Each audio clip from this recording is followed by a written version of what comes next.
Welcome to Mineral Springs Park in Pekin, Illinois for the 1996 Illinois High School Association Girls State Softball Championship game. Hello everyone, I'm Ann Penstone, and with me this evening is Hall of Fame pitcher and coach of Illinois Central College, Lori Ramsey. And Lori, this season has been a talk of the weather.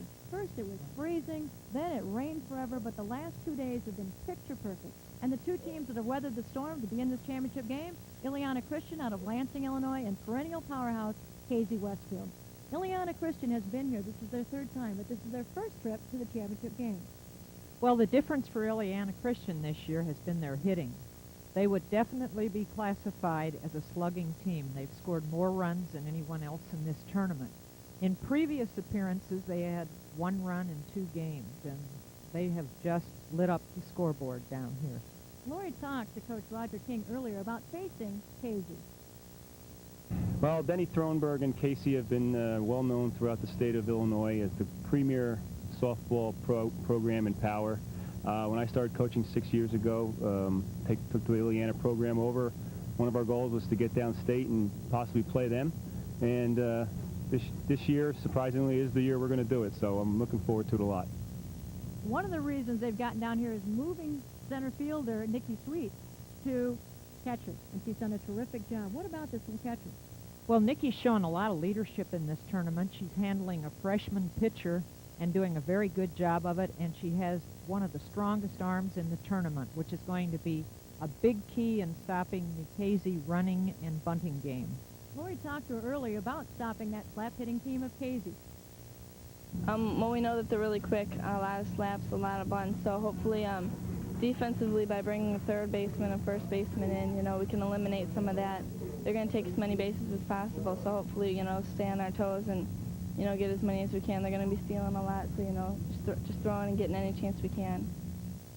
Casey is known as a premier program. They may even be the measuring stick that a lot of people decide whether they've reached their goal or not. What about Denny Thronberg's Warriors? Well, I think the trademark for Casey's always been the slap, the bunt, the little dink hit over the infield, and this team with 6 lefties is a master at it. Lori talked to Denny about teaching the slap hit technique. We start early, try to pick out the kids at a young age and kind of get an idea of, who we think can be good at it, and also the mentality of it, who can adjust to that type of hitting, things that we want to do with it. But we try to start them young. To be honest with you, we work real hard off the tee, and then we try to progress to some slow toss, and then we try to, get them to bunt the ball first, and then hopefully be able to hit it a little bit later as we go along. But it's really about a 3-year process. So we start them young and hope in 2 to 3 years they can, figure out what we want to do with it. One of Denny's good hitters is Kylie Redmond. What about that third baseman? Well, she's, as selected by the team, their real leader, and, she's got a lot of pep and a lot of holler out there. She's good on the bunt, which is very important in softball. She leads off for them where you need someone that gets on the base a lot, and she's just generally a leader in every category. Earlier we talked to her about what it means to be a leader. I think I just try to stay focused on the game and the team we're playing and always stay positive. With a successful program like we have, you can really just lead by example. I'm more, I think, try to be by example than voice, and just try to always stay positive with my teammates and keep them in the game and focus on just one play at a time. We're looking for a great game tonight, and we'll be back with the starting lineup right after this.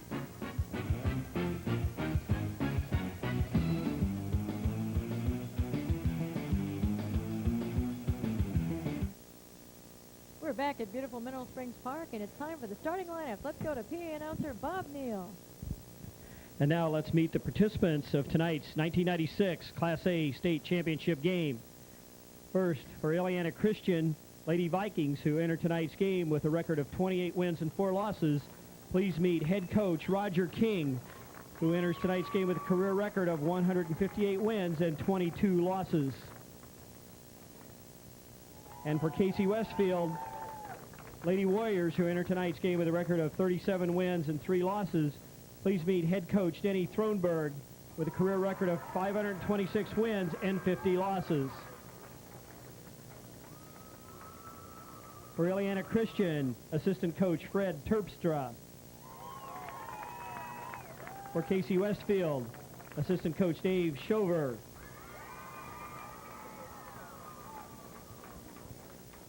For Illiana Christian, assistant coach Jerry Sweats. For Casey-Westfield, assistant coach Michelle Stinson. And now for the players. For Illiana Christian, number 4, Beth Brinkman. For Casey-Westfield, 00, Debbie Hall. For Illiana Christian, number 6, Kelly DeYoung. For Casey-Westfield, number 3, Kylie Redmond. For Illiana Christian, number 7, Kim DeYoung. For Casey-Westfield, number 5, Terry Kemper. For Illiana Christian, number 10, Tracy Iperlon. For Casey-Westfield, number 7, Katie McClellan.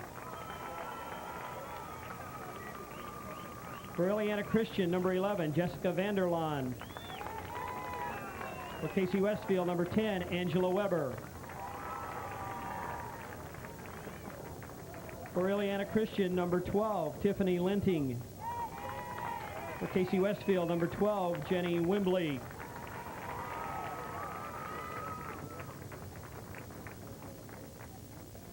For Illiana Christian, number 17, Julie Miedema. For Casey-Westfield, number 13, Monica Sudkamp. For Illiana Christian, number 21, Kelly Porter. For Casey-Westfield, number 14, Tricia Hupp. For Illiana Christian, number 23, Nikki Sweats. For Casey-Westfield, number 15, Stephanie Stephen. For Illiana Christian, number 25, Kirsten Vandergiesen. For Casey-Westfield, number 20, Bethany McClellan. For Illiana Christian, number 26, Kim Valistra. For Casey-Westfield, number 21, Rachel Hipschman. For Illiana Christian, number 34, Autumn McGathy. For Casey-Westfield, number 22, Melinda Hickox. For Illiana Christian, on the stats, Jamie Youngsma. And for Casey-Westfield, number 24, Dara Thronberg.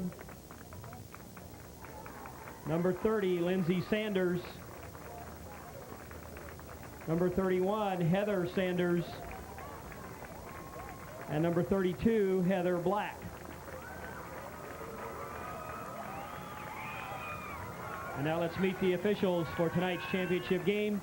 Behind the plate, Don Hassler. At first base, Darwin Powell. And at third base, Rich Fiesel. And we're ready to play ball.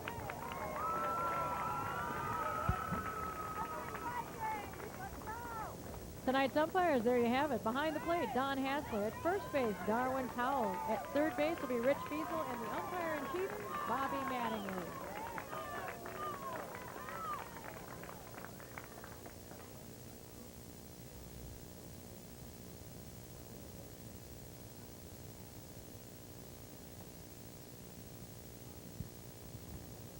What a beautiful evening, a full moon, temperature 69 beautiful degrees. It's kind of cool, the wind is calm. It's a perfect night for softball.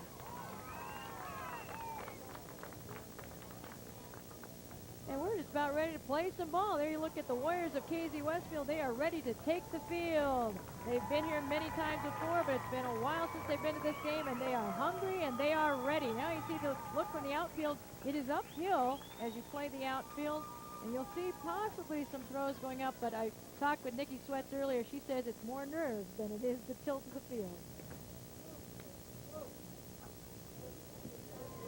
Home team, as you know, will be Casey-Westfield. That means Illiana will be at bat to begin with. Nikki Sweats to catch her. Third baseman Autumn McGathy, Julie Medema, Tracy Iberlin, Beth Brinkman, Kristen Vandergiesen, Kelly DeYoung, who will DH for her sister, the pitcher Kim DeYoung, Kim Valistra, and Kelly Porter. That's your lineup for the Lady Vikings of Illiana Christian. Batting seventh, designated hitter. Heather Black, sophomore pitcher from Casey, one of the two young players for the team. Notice that ERA, a devastating .44. Nobody hits too often against the Warriors of Casey. But we're facing a powerhouse team in Illiana Christian, so it's yet to be seen whether or not they can touch off the purple bats. There you see our leadoff hitter. That's going to be Nikki Sweat, hitting .402. We talked to her earlier. She's a senior. She's a catcher. One thing about Heather Black, she does move the ball inside, then outside, then inside very well. And we are underway with a ball. So a little bit of nerves right there. The sophomore goes. Now remember, these pitchers have pitched all 3 games in the tournament, both of them. It's not uncommon for softball. And this time she's up high, 2-0. That's probably a little bit of a nerve situation with Heather Black because her season-long stats indicate that she has excellent control. Right down the pipe, slap foul. Count goes to 2-1. And these kids play so many tournaments. They'll go right from this state tournament on to their summer league tournaments. It's nothing for them to play 4 or 5 games in a weekend. It's nothing for them to play 70 to 100 games in the summer in the ASA setup that they're in. We'll talk about that more later in the experience of the teams as the count evens up at 2-2. Right down the pipe, she takes a look at it. As Heather Black evens the count. It's pitcher versus catcher right now. We are underway. Class A right back to Black. And easy put out. Goes quickly to Michelle Hickok, the senior. We've got seniors at the corners on defense for Casey. So they've got experience around the horn. Casey's had a very good defensive tournament. They've done all the things right. They've played good defense. They've made contact. They've run the bases intelligently. And they've gotten good pitching. And batting number 2, Autumn McGathy, hitting .405. She's a sophomore, a third baseman, outside and a little bit high down to McClellan from Black. They have not faced each other this year. One thing we've noticed, Ann, is the batters don't strike out in this tournament nearly as frequently as they used to. There's definitely more hitting in softball these days. Even at the major college level, the championship game between Arizona and Washington was 6-4 when it used to be 1-0. Well, for fans, it's a lot of fun to see an offensive game, and right now it's 1-1. The count goes to McGathy. And hot right up the middle, so we aren't going to have a no-hitter, at least on this end, and that is just what Illiana Christian needs. Come out against a team like this and get a runner on with less than 2 outs. It looked like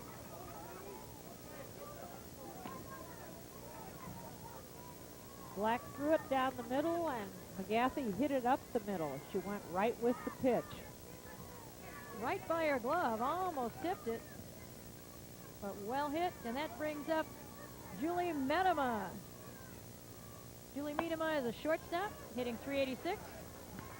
One of the toughest things to teach pitchers is to finish in good fielding position. You know, they're the 5th infielder, and they just don't always picture themselves that way. Well, there's a cat and mouse game going on here. They may test the arm of McClellan. Well, we have a bunt. It's interesting to see what the strategy employed by Roger King over there at third base. As you look at the runner on base, Autumn McGathy. With 1 out and a hitter like Miedema, I would expect them to hit away. And she is swinging freely. Count goes 2-1. Of course, they've got good speed. McGathy is also fast. Kylie Redmond's leaving the third base line open. She's also doing a lot of talking leadership, and so far everything to the right side. A good leadoff by McGathy, but fouled away. Count evens at 2-2. There's 1 out. We're in the top half of the first inning, Class A championship game. Miedema, like all the Illiana batters, is very aggressive. They don't take too many pitches. They go in there to hit from the very beginning. Well, you can't go up against pitchers like this and not be ready to hit. You're probably going to get your best pitch the first or second ball. At least the one you might want. And the count is full now, 3-2, so we'll probably see a good leadoff by McGathy. Of course, trying to avoid any liner for a double play. Miedema trying to advance the runner, and she strikes out swinging, but the runner's gone and safely into second.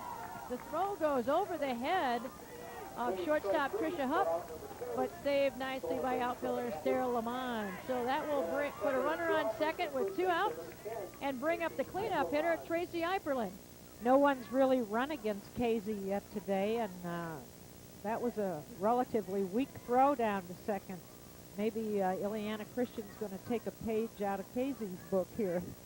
Well, you always say press a pressing team, maybe fight a running team by doing the same yourself. That ball is outside, or inside rather, and low. Tracy Eiperlin. You'd expect the RBIs to be up in the cleanup spot, and she is there. Home run 2, so there's some power. Eiperlin's their leading RBI girl and has made good contact this whole tournament.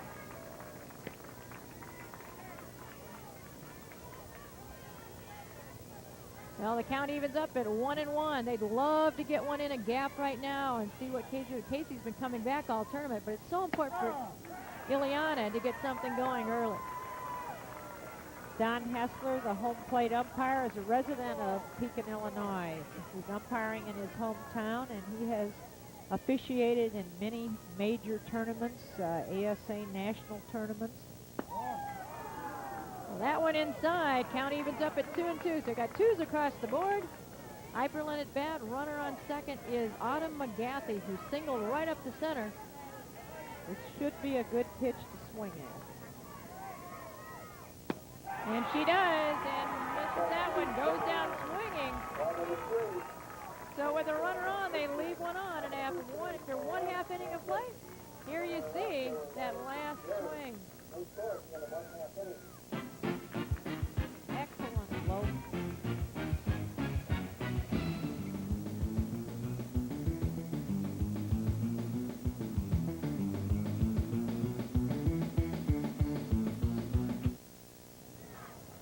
And the Casey-Westfield Lady Warriors will start off with leadoff hitter Kylie Redmond, and followed by Sarah Lamont, the transfer from Terre Haute, Indiana. Then Melinda Hickox, the power hitting first baseman. Katie McClellan, who's behind the plate. Rachel Hipschman in left field. Tricia Hupp, the shortstop.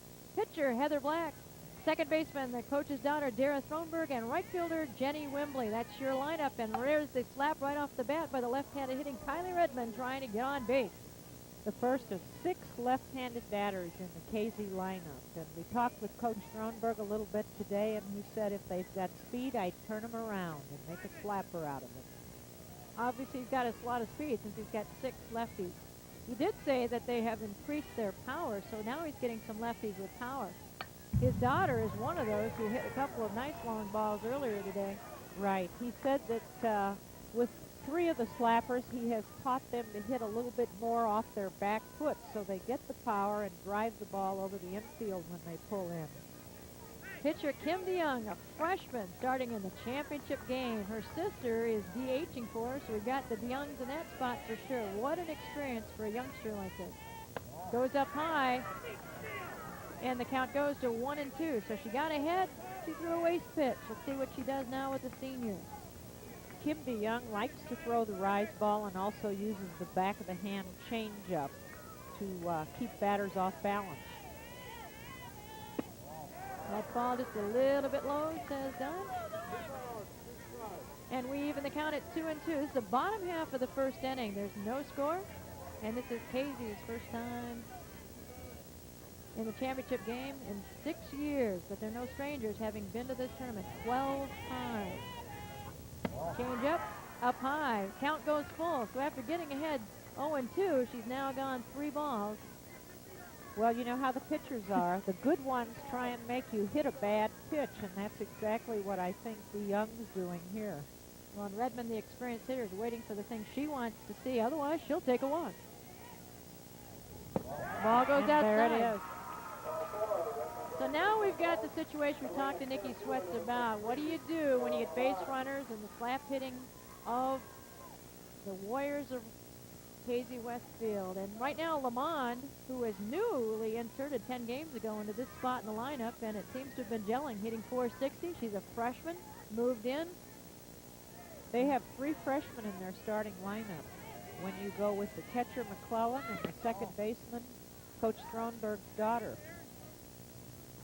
A lot of daughters and fathers in this tournament. It's been really fun to see coaches, and it's got to be a thrill to be able to coach your own child in the sport. Well, Chrissy Way, who pitched a no-hitter before this game, is coached by her father for Harrisburg. What a way to go out for that team. That ball is outside and high. 2-0. So perhaps a little distraction on the base by Redmond, and with batter Lamond up, takes the sign from Thronberg to see if we've got a little hit and run going, or are they going to make her throw a strike first? Let's see what. I know they go up to hit the first or second pitch. It wasn't there, so let's see what happens. And bunted foul. Runner was definitely on the move. That's consistent with what Casey's done in this tournament. Even with a 2-ball, no-strike count, if they throw the ball over, they put the ball down. I think the teams that have won in this tournament are the ones that are aggressive at the plate and aren't sitting back hoping to be walked.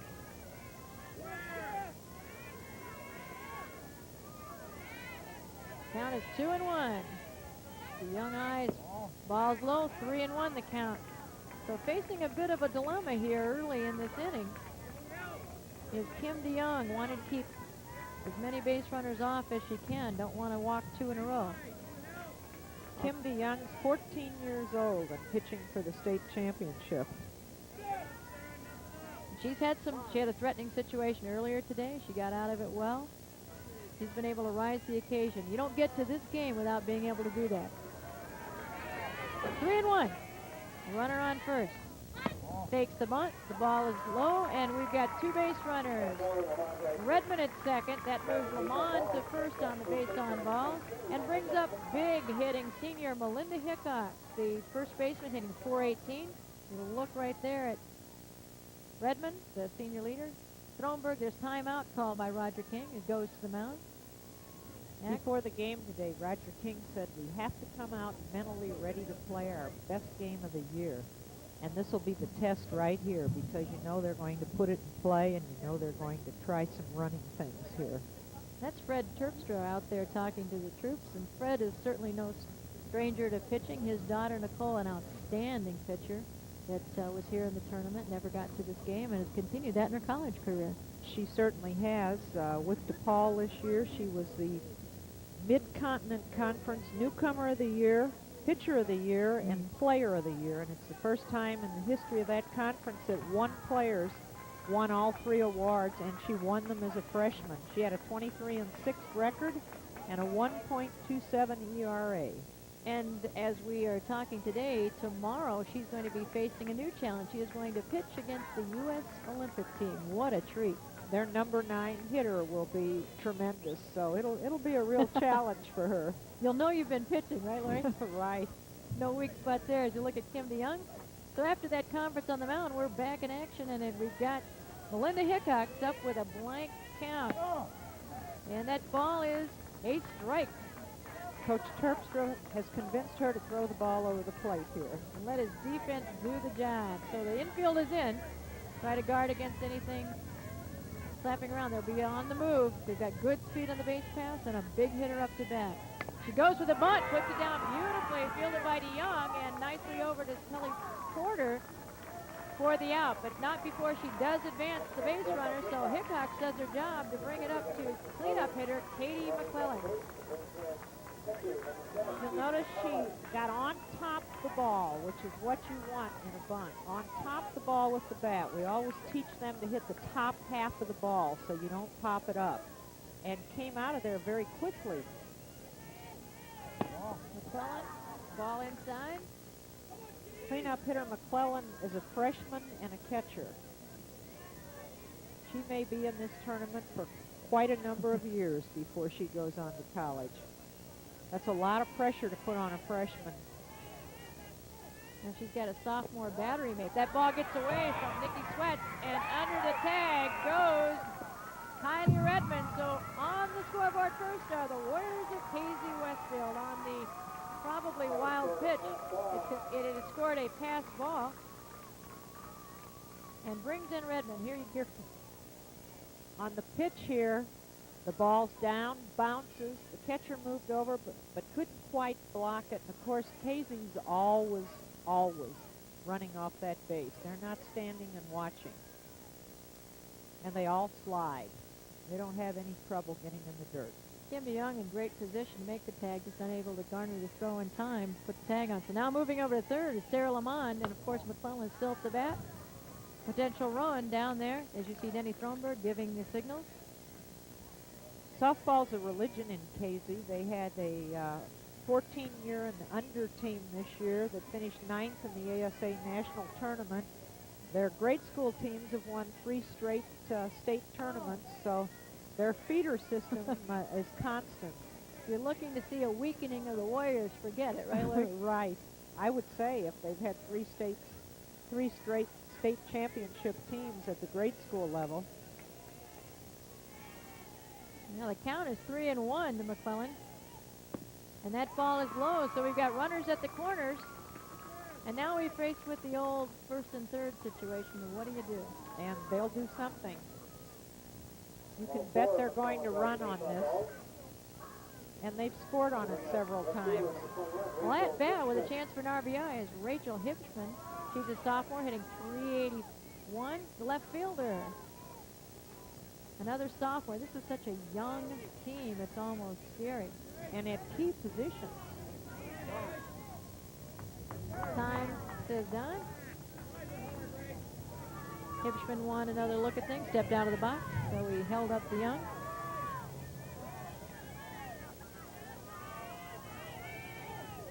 One out. That ball just dribbled in there and no move so far.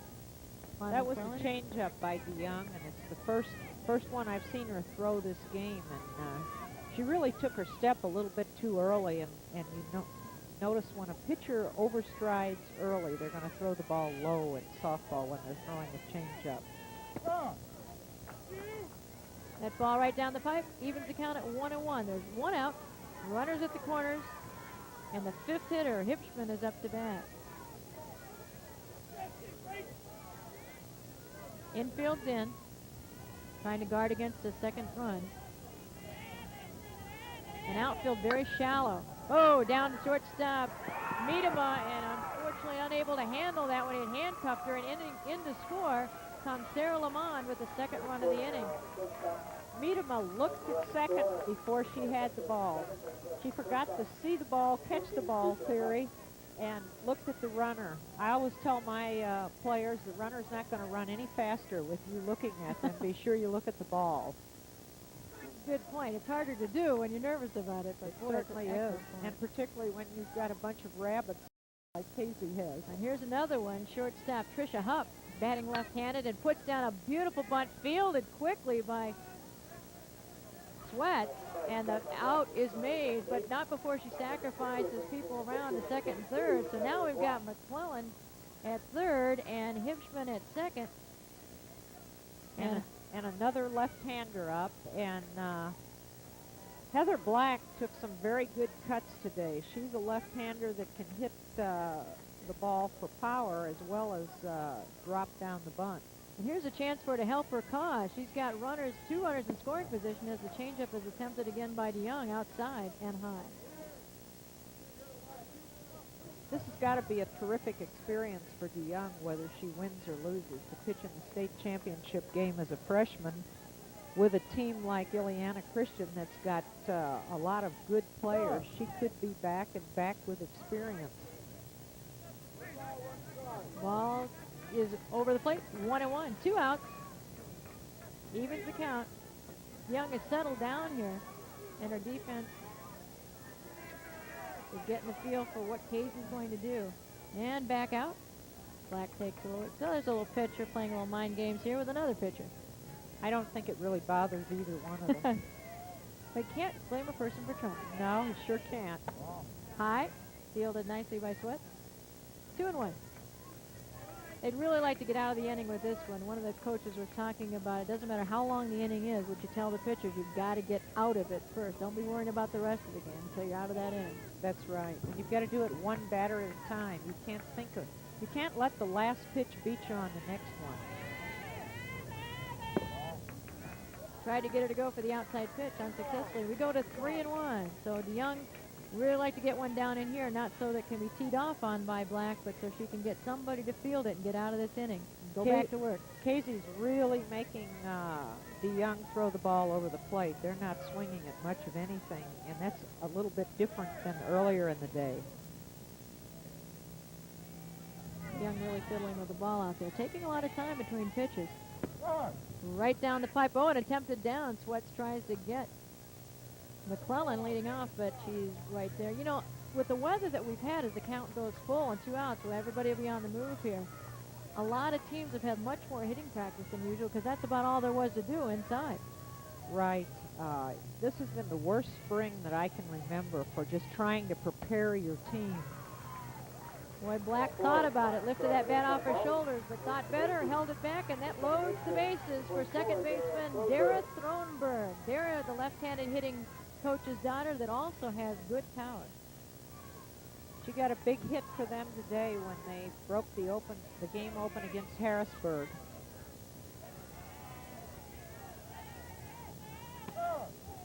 That ball beautifully thrown, strike one, so she's ahead. One thing that Thronberg did that's important, she turned her head and followed that ball all the way into the catcher's glove. A lot of batters don't do that. I would suspect she's heard a lot about softball from the time she came into this world, and you know, coaches' daughters and sons have a tendency to know a lot about the game as well as be good at it. So it's really nice to have that knowledge, especially at her young age. And Coach Thronberg today said he really enjoyed coaching his daughter. He said, I yell at her just like I do any of the rest of them, but I really enjoy the experience of being able to coach her. Well, you know, coaches spend so much time with other people's kids. What a treat to be able to not have to give up what you love and still be with your own child. Particularly when they have this kind of talent. Doesn't hurt. Oh, and hot shot right off the glove of Autumn McGaffney is going to score at least 2. The throw comes home, but way too late. Sweats looks, holds, and gives it back to DeYoung. And there are 2 runs across on the hot shot by Thronberg. She's one of those left-handers that can hit for power as well as drop the ball down. And I know in talking with Coach Thronberg today, he said he had 3 people like that. Heather Black, that we discussed earlier, the pitcher, and his daughter Dara, and Sarah Lamont. We've got runners at third and second, and we are now about to go around the lineup right now as Jenny Wimbley comes to bat, fouls it right over our broadcast station right here. Straight back. As you see the score, a lot of runs, only 1 hit. A lot of runs and a lot of running. They got every bit out of each one of those hits on the bases. Wembley, the right fielder, hitting .323. This is sophomore, so another youngster. Change up again, falls a bit short. 1-1. Kim DeYoung's having trouble getting her changeup up over the plate. They're all a little bit low. They're bouncing right at the plate, or they're low in the strike zone. And she's got to have her changeup work against a team that swings as aggressively as Casey. Wembley, batter number 9, the 9th batter to come to the plate this inning. Nice save by Sweat. He stabs that out of the air. Count 2-1. We're in the bottom half of the first inning, Class A championship game, as you look at Kim DeYoung, the freshman from Illiana Christian, throwing in her first of what she hopes are many championship games.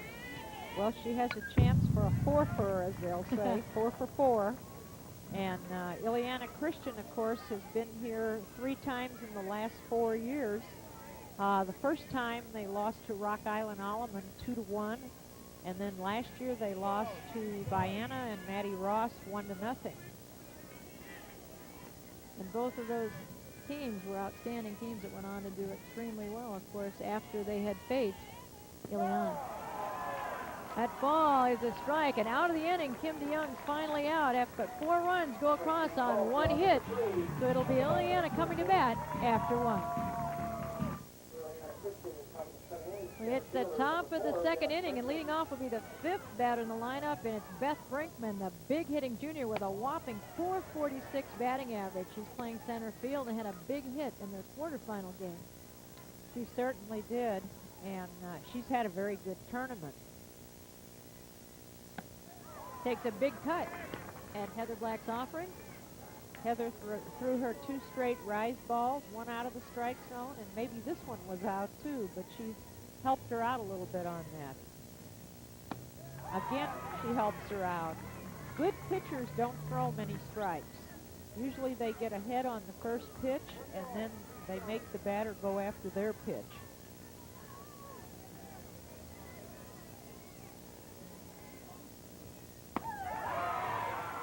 And she gets her down swinging.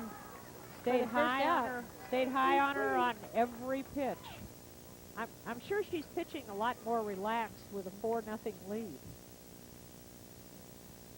It does help. It always helps to have that and a good defense behind you with 1 out. That brings up Kirsten Vandergeesen, and she hits one right to second baseman Dara Thronberg that almost pulls Hickox off the bag, but the senior toes it on for the out. Great play by the first baseman.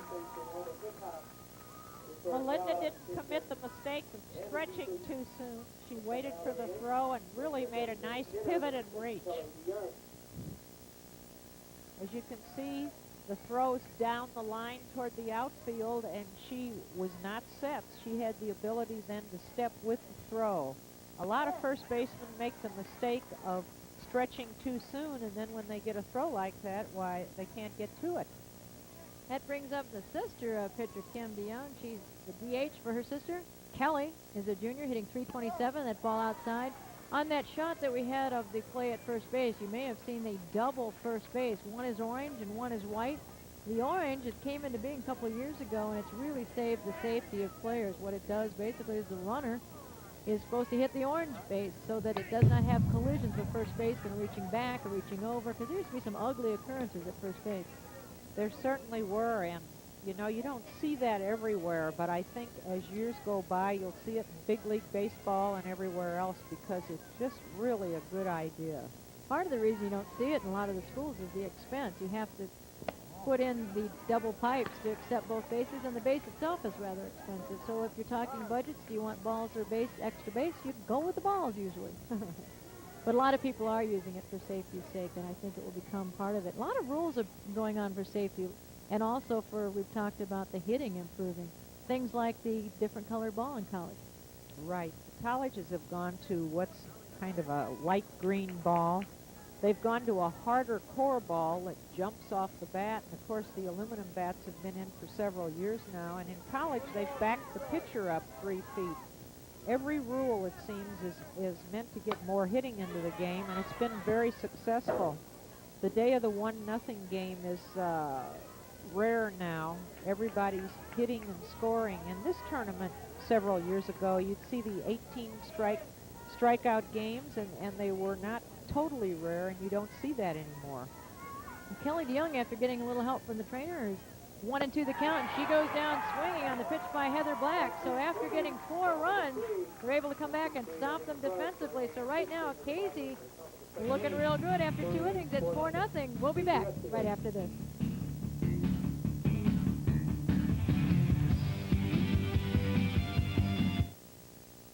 What an absolutely gorgeous evening here in Pekin, Illinois. We've had this tournament here the entire history of the tournament, and it's just such a beautiful park. You see from the outfield, the stands, they're full, the nice groundskeeping. They just do an awesome job, the Pekin Park District, to get this site ready, and it's quality softball. And of course, we've had the fence, so it's 200 feet. It's been moved in. It's a temporary fence for this tournament, also to encourage hitting. And right now, there's the hitting. We are back at the top of the lineup. We left when last left you, and here they go again in round 2, inning number 2, the bottom half, and it's Kylie Redmond, the left-handed leadoff hitter, up to bat. Redmond's always getting a piece of the ball, whether it's fair or foul. You don't see her swing and miss very often. She's what you want in a leadoff hitter. Tries a changeup on her. Goes 1-1. So Kim DeYoung trying to keep the Warriors off the base pass in this bottom half of the second. The toughest thing for a pitcher when they're struggling with their control on the changeup is to stay with it, and to DeYoung's credit, she is staying with it. Oh, well hit by Redmond. The ball had eyes and shot through between Julie Miedema and Anna McGathy for a single. So Redmond on base, and that will bring up Sarah Lamond, the center fielder, who got a walk their first time up. Coach Thronberg said that this freshman Sarah Lamont, that just moved in from Terre Haute, Indiana this year, is really just learning how to slap and bunt. Whoa, big lead off by Redmond. Of course, no one behind her. Sometimes you see the right fielder hustling behind, but against a team like Casey, that's not going to be a surprise. See the lead off, and you can see the double base there. Another left-hander, of course, Lamont in the second spot where you want to have a good bunter, and she is that. And the slap is something she's getting better at. Just a freshman. She'll have 3 years under Coach Thronberg, so I'm sure by the time we see her, she'll be very good at it. Ball thrown down by Sweats, but the ball was fouled. Tipped off the bat. Well, that was an aggressive play to It try was. and get the lead runner when it's Kylie Redmond. You see her taking a step, a crossover step, and running and trying to put the bunt down at the same time. The count's even, 1-1.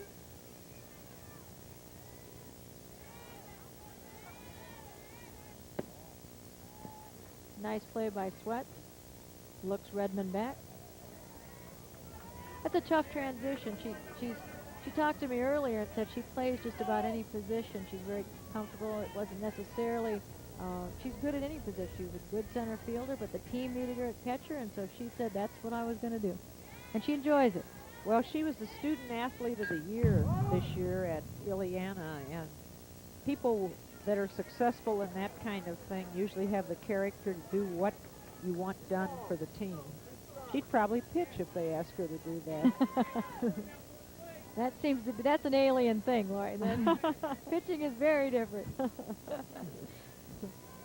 Counts even at 2-2. Lamont at bat, hitting a hefty 460, and as we said, received a base on balls the first time, trying to advance Redmond up there at first.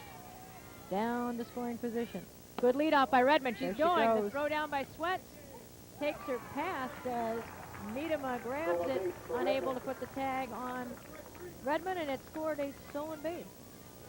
I'm not sure what the stolen base record is in this tournament, but Casey may rewrite the record books on that. They have just every game, and they don't stop at second either. They'll go to first or go to third on this also.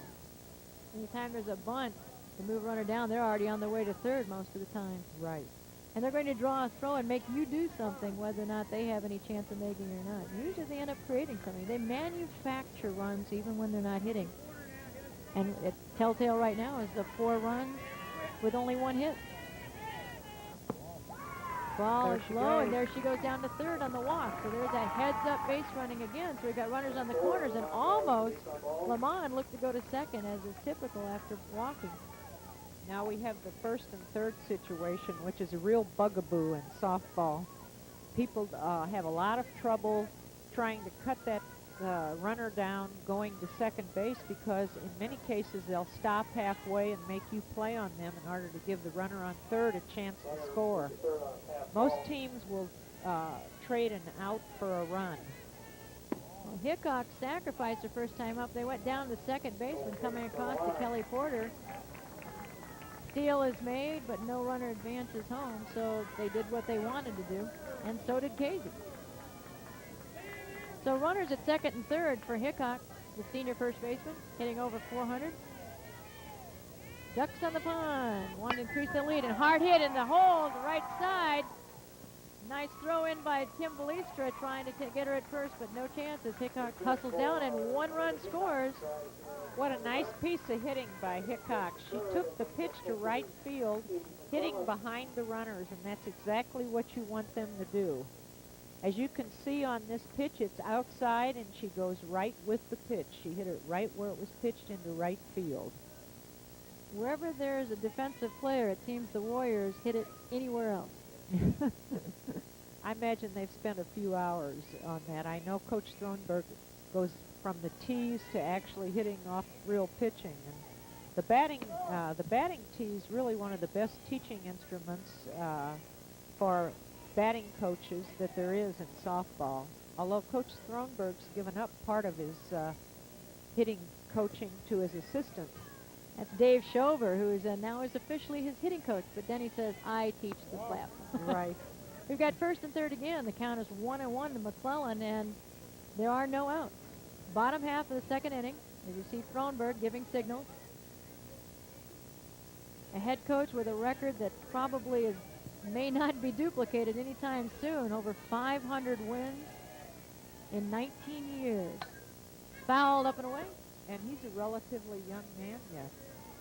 An ex-player. He used to be a very good ASA fast-pitch men's softball pitcher. And, of course, he travels over the country giving clinics on how to develop pitchers and how to teach pitchers. And earlier today, when Chrissy Way pitched against him, he was playing against a pitcher that he had instructed and helped. And she did a great job. She pitched a great game. Really nice change of speed. A great job for Harrisburg. Ball hits McClellan, and so that's going to load him up for Rachel Hipschman. Oh, she's coming back. That I would agree with. The call on something like this is the batter has to attempt to get out of the way. On the pitch, you can see that DeYoung's throwing the back of the hand change-up, and it gets away from her. And, of course, the batter picks up the fact that it's a change-up, so she's going to try and let it hit her so she gets a free base.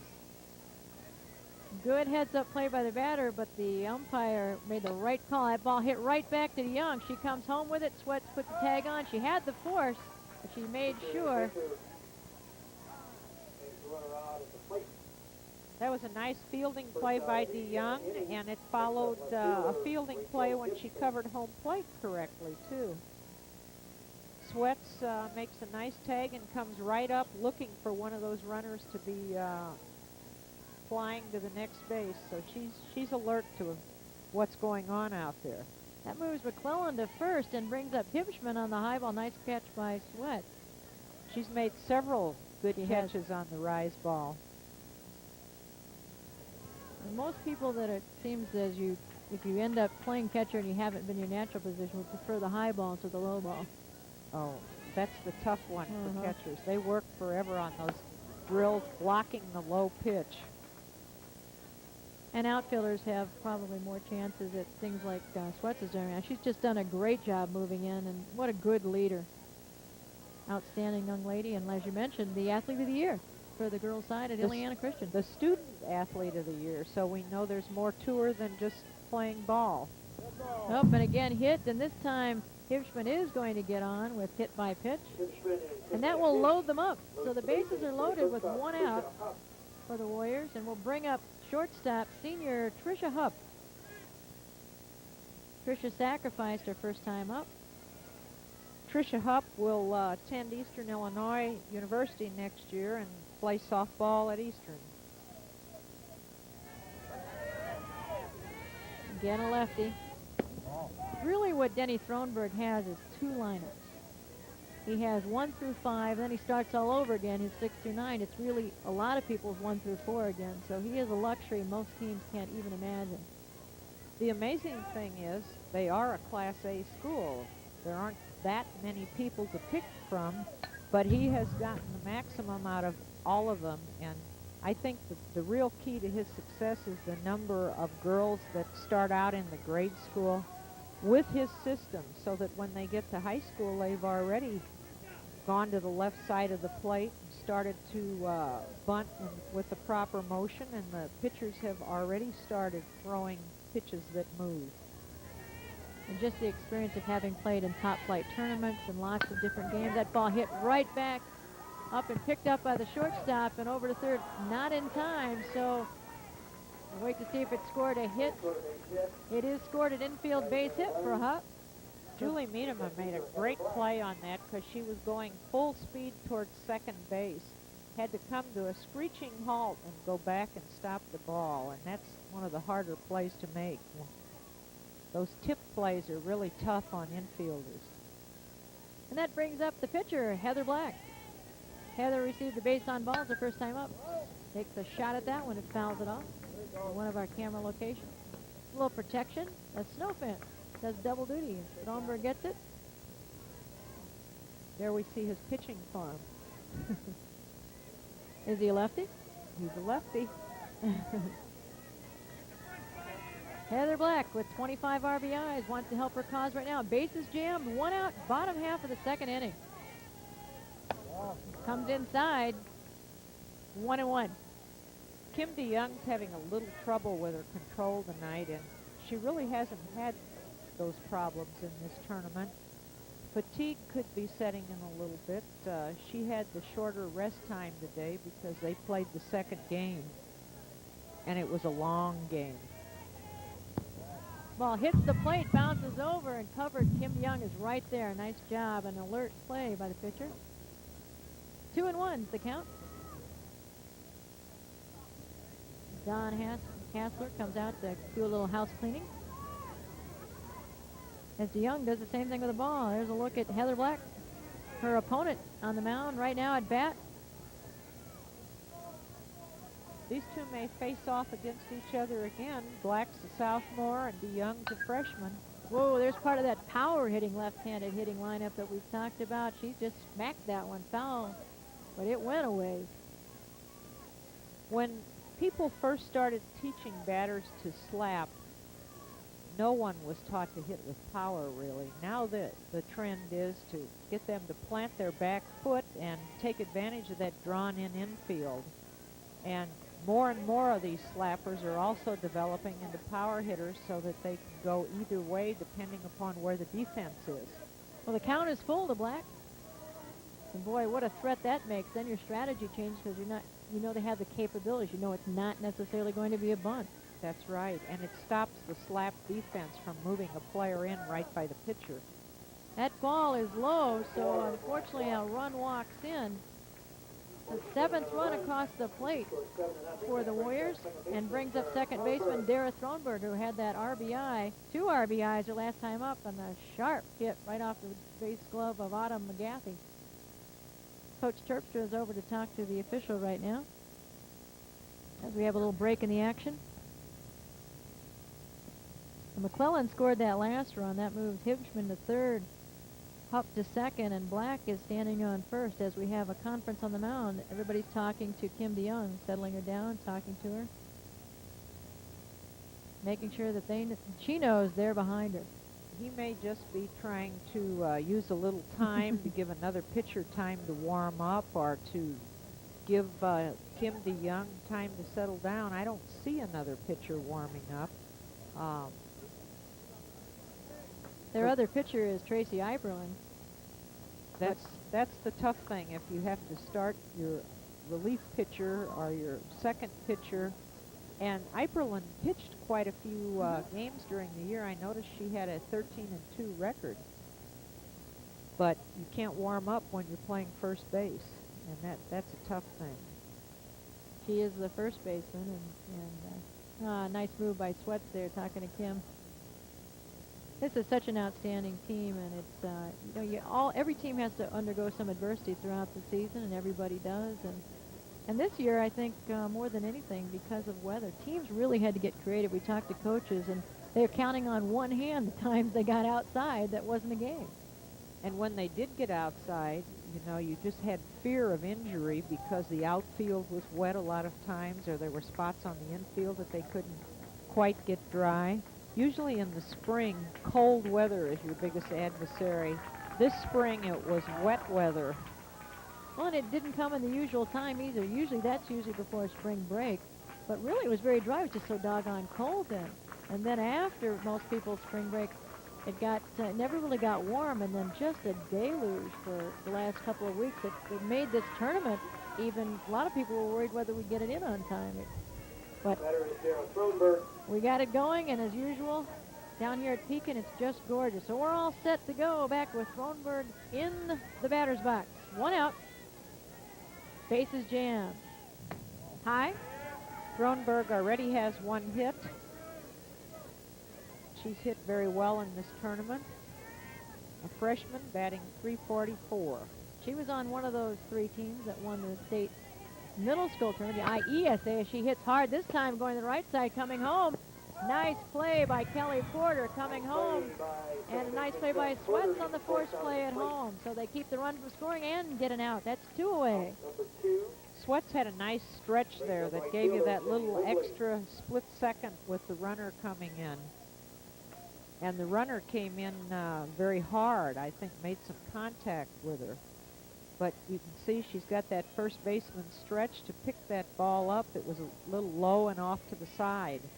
Fielder's choice for Thronberg, and that brings up for the second time in 2 innings. They will have batted around as Jenny Wembley steps in, the number 9 hitter. But not really the number 9 hitter, No. since this is the second 4.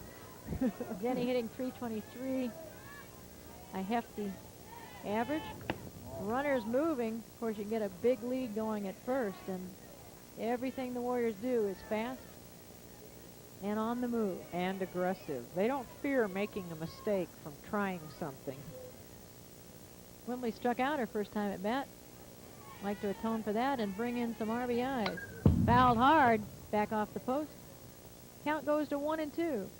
Really, the biggest problem that Kim DeYoung has had is that she's pitching behind a lot on the count. And of course, you have to bring the ball in a little bit fat. And the pitch that's hurt her the most is the changeup, because she hasn't been able to get it over, so Casey's been able to dig in on her. Infield playing back now with 2 outs and gets her swing. So Kim DeYoung has got it going. So after 2 complete innings, it is 7-0 in favor of the Warriors. So coming up to bat for Illiana Christian in the top half of the 3rd inning will be the right fielder, Kim Balistra, the senior, hitting .360. Batting from the right side of the plate, as do all the Lady Vikings. And she takes the ball high, 1-0. Heather Black has had Illiana chasing her rise ball, and she's throwing. Whoa! Balistra gave some trouble to Jenny Wembley, but she's able to field it. But she hit that one hard, and it tailed away. So good contact by the senior. That's one of the tough things about playing right field, because the right-handed batters hit the balls that tail away.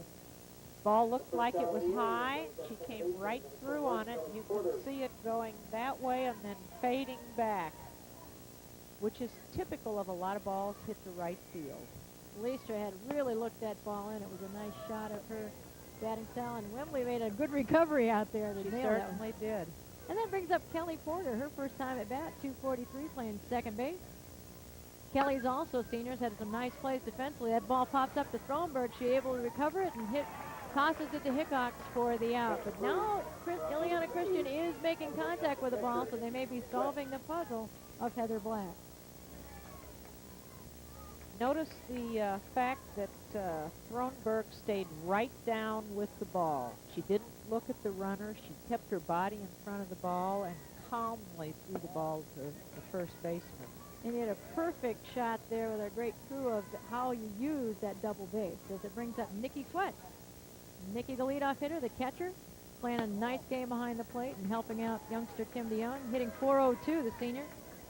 Was out on a shot, too, Heather Black, in the first inning. And she hits a shot. Oh! Looky what I found. There's the play of the game. That ball was just a blue darter, and Hickox put her glove down and snared it. Well, after 2.5, it's 7-0, but Illiana Christian is hitting the ball. If you look at Kim DeYoung, the freshman pitcher of Illiana Christian, you're going to see her throwing to a perfect leadoff hitter. Coming to bat for the 3rd time in 3 innings is Kylie Redmond, a senior who has walked and singled and scored both times up. Kylie wants to major in communications, and she's going to Olivet Nazarene next year on a softball scholarship. That ball's a strike, so Young starts out ahead. As you look at Redmond, who is checking the signals by Denny Thronberg down there on 3rd base. And Denny gives a lot of signals. Ball fouled off to the left side. Redmond puts her head down and runs, but she'll have to come back. 0-2. I imagine these seniors on Casey have mixed emotions. They'll be happy they're going on, but they'll be sad to leave a program like this. Well, you know you've gotten a great foundation. Young goes low, tries to make her go fishing. No bait that time. One thing that the Casey batters do, and and almost all of them do it all the time. They follow that ball right into the catcher's glove when they don't swing, and that's a real good way of training yourself to keep your eye on the ball. Hard hit at Miedema, and it took a hop and went by and picked up by Kirsten Vandergeesen out in the left. So an error, and the shortstop puts Redmond on again. So she's gotten on a walk, a single, and an error. That's some kind of circuit. That's excellent. You notice these left-handed hitters take the ball to the left side of the field, and they're flying out of the box, and the shortstop, of course, has the long throw. So they've been trained to do that, and that's the bang-bang play, and that's putting tremendous pressure all the time. That ball tough to handle, and down to second goes Redmond. That was another change-up, and again, she's low with her change-up, and the reason she's low is she's striding out too soon, which leaves her arm back, and you tend to throw the ball low then from that position. So now into scoring position for Lamont goes Redmond. Nobody out. Bottom half of the third inning. Out, that ball is a strike. 1-1, says Don Hassler. Here's Redmond, the senior we talked to before the game. Very outgoing young woman, wants to be in communications. Looked like she wanted to take our job. Probably does. Might someday, huh? Well, and that's what we'd love to see. Kids go on and have other opportunities for girls in athletics, administration, officiating, coaching. That ball bounced off the plate. Touch foul, a heads-up play by Autumn McGathy before it could bounce in. Good play by the third baseman. Illiana Christian still hustling at every position and really concentrating. It's tough sometimes when you're down 7-0, but a lot of teams have had trouble with Casey.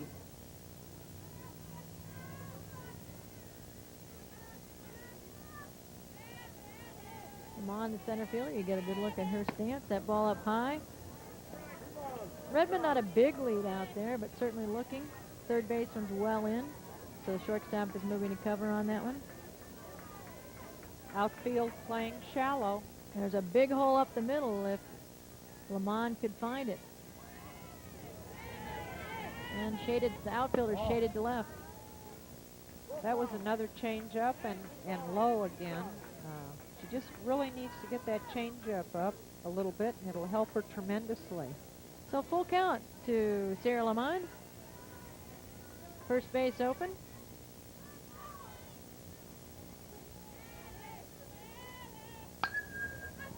Popped up.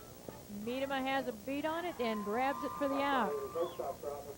So out number one is a pop-up, and that's going to bring up Melinda Hickox. Melinda signaled with an RBI and a shot to right last time up and sacrificed her first time up. Melinda made that great play at first base last inning, and being a senior, she's going to the University of Evansville next year to play softball.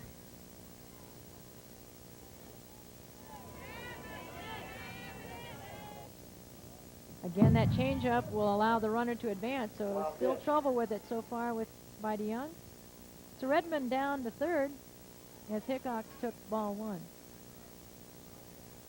When you switch from the fastball to the changeup, sometimes your stride is the same for the changeup as it was the fastball, but your arm's not moving as fast, and that's where you lose control.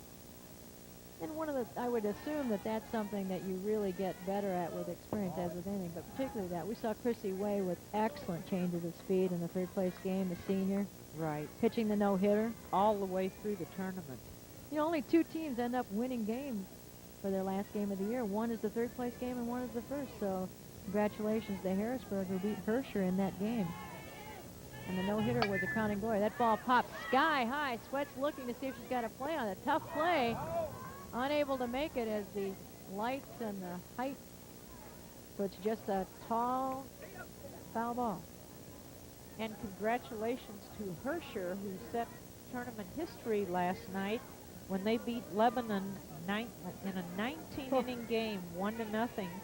The Lebanon pitcher struck out 30 batters and lost. Now that would be heartbreak. They set a state record in total strikeouts in a game with 50, and with the number of innings played. That ball well hit and high up by Hickox to center fielder Beth Brinkman. Throws it home, and too late. So coming in to score again is Redmond doing her job on the sacrifice, on the RBI sacrifice by Hickok.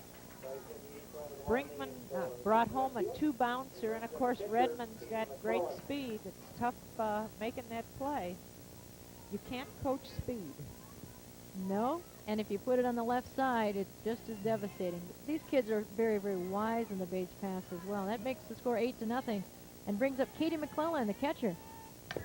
Fouled off on the change of speed by DeYoung.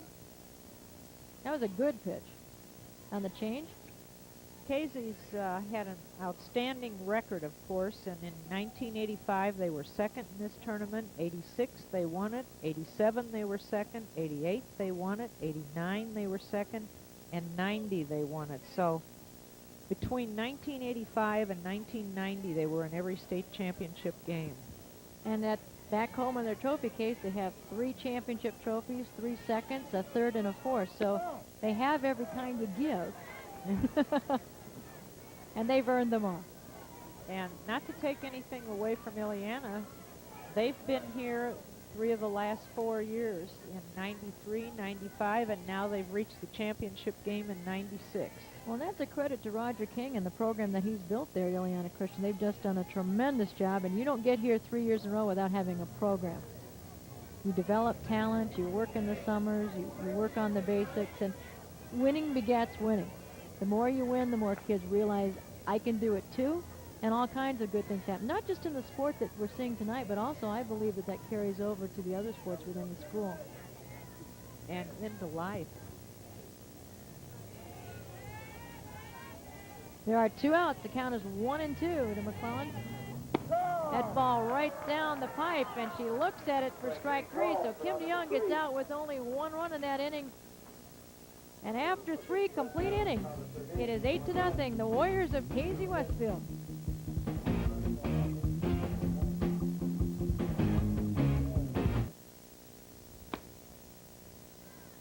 Leading off is third baseman Autumn McGathy. And last half of the inning, when Illiana was up, they started to hit the ball very hard off the pitches of Heather Black. And again, they start off hitting the ball and goes to second baseman Dara Thronberg, but she makes a nice play on McGathy. McGathy gets down the line pretty fast, too. Speed isn't just with Casey. No, we talked about their ability to hit the long ball, but they also do have good speed. They're just coming from the right side of the plate, which gives them a little bit longer distance to get there. 2 more steps. And that's a lifetime in softball. Julie Miedema, the shortstop, up, and she finds the hole, goes out to right fielder Jenny Wimbley and tries to make the play in, but safe at first for a hit goes Julie Miedema. So a much-needed base runner for the Lady Vikings, and look at the smile. That'll bring up Tracy Eiperland. Eiperland, the other pitcher, but right now playing first base, the cleanup hitter. Let's see if they run and try to get something going here against the Warriors in that fashion by bringing the same game at them. The problem with running in this situation, when you're down 8-0, it's really tough to run because every out is so important to you. Especially with a batter like Eiperland, because she is a heavy hitter and you want to take advantage of letting her have her at-bat and advance it naturally. And it totally takes you out of the bunt situation, really, and the steal situation. Well, Miedema, the shortstop, does have good speed. Might see a hit and run, something of that nature. Ball fouled hard off the fence. Count goes 0-2, so you're making good contact. Black's thrown that ball at a really good speed tonight. She hasn't slowed down at all in this tournament. The cool weather's helped, so even though they've played a lot of innings in a short amount of time, it's cool weather to change up high and outside has allowed them to regenerate and hydrate rather easily. Coach King said after the second game today that they caught lightning in a bottle, and I guess that's what they need right now, a little lightning. Well, Eiperland's doing everything she can at the plate. She is playing hard with Heather Black, trying to find the pitch she wants and fouling off everything else just to protect.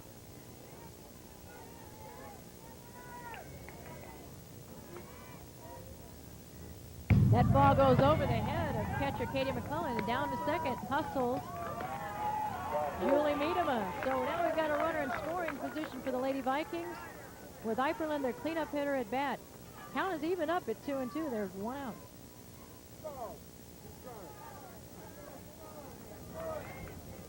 Eiferlin is making black work on this. Oh, good thing she fouled that one off. I don't think she wanted to go for that one. It was definitely out of the strike zone high, but she was protecting the plate. Kind of looked like, oops, I didn't mean that. Thank goodness I touched it. Illiana has not been real patient on the high pitch. That's the pitch they've chased tonight, and Black's throwing more high pitches than she did in the other 2 games of the tournament. Comes back with a low outside pitch there. A little grin by Black on that one, thinking, ew, I thought I might have had that outside low corner. Well, those pitchers try and help those umpires. You know, they give them the little look and the little smile or the little extra step, but it never influences them. I don't think Don Hassler thinks he needs any help back there, and the veteran doesn't really, has fouled off again. Eiferlin making a really good at-bat out of this one. She's been up there for quite a while. Making black work, and the Vikings have done a great job. They are starting to make contact. They're figuring it out. They're hitting it hard. They're relaxing, and they just need to string a couple together to bring in a run here. That ball is low, so Eiferlin makes the good at-bat and goes down to first base. So runners at first and second will bring up Beth Brinkman, the hard-hitting center fielder. I believe she hit a 3-run homer today in the earlier session. The fence here at Mineral Springs Park is 200 feet from home plate, and it's reachable by many of these players. We've seen a couple of them go out. Oh, hard hit right up the middle. Oh, beautiful play by Tricia Hupp on a ball that looked to have eyes, but snared by the senior. Force out at second, looked to make the double play, but the hustle down by Brinkman eliminates that. So runners at the corners. This ball headed right up the middle, and of course Hupp has great range out there and had a little opportunity there to throw the ball to first, but the runner came in high and her second baseman was right there, and she really couldn't get the throw across. He made a great play, and hustling down to second goes Brinkman. So now runners at second and third, and Kirsten Vandergeesen, the left fielder, up to bat. See Roger King. Illiana's run a little bit on their own tonight. They haven't had many opportunities, but when they have, they've taken advantage of them. Oh! Kronberg with the diving stab that would have scored at least 1, possibly 2 runs, and she's congratulated by her teammates, stopping the rally of the Vikings. That's a tough one. So after 3.5 innings, it's still 8-0, but the Vikings are challenging, and they are just a hair away from Perfect success. timing. A great stretch on that play, too. Well, it's the bottom half of the 4th inning. You see the score and the hits, a lot of runs on hustle by the Casey Warriors, and they're looking to add to that lead as they look to Rachel Hipchman, the sophomore left fielder, leading off in the bottom half of the 4th. Kim DeYoung right away goes right at it, strike 1. So the last 2 innings, she has been started out ahead of the leadoff hitter. And it's helped her. She just has to get ahead on the count. It's too hard to pitch from behind against a team like this. Plus, your right-handed pitchers do not like to pitch to left-handed batters. That's just a general statement, but most of them really don't. And here we have a right-handed pitcher that's got to pitch to 6 out of 9 left-handed batters.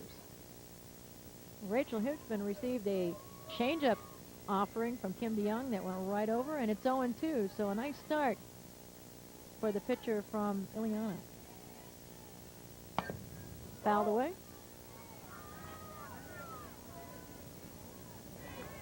I really think that Kim DeYoung threw the ball a little harder in the morning session, and I don't think Black has slowed down.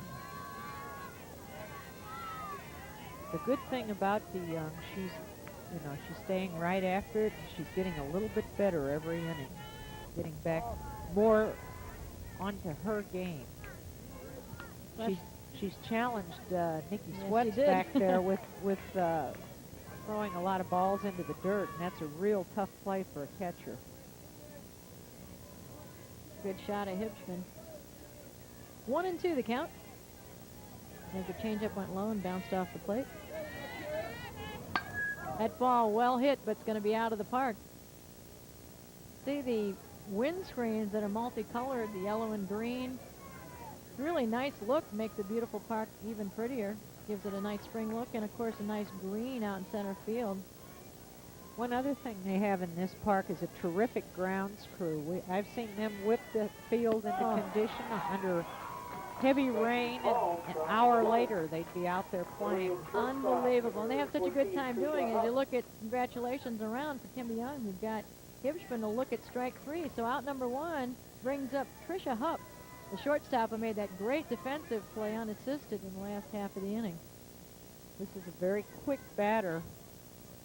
This may be the lightning they have to catch in the bottle here. If they can keep some people off the base paths, they are hitting the ball well. It's just a matter of getting them to string together with runners on base. Much better contact the last 2 innings, and it took a great play to stop Illiana from scoring that last time at bat. That ball fouled into her own dugout. She just wanted to wake up her teammate.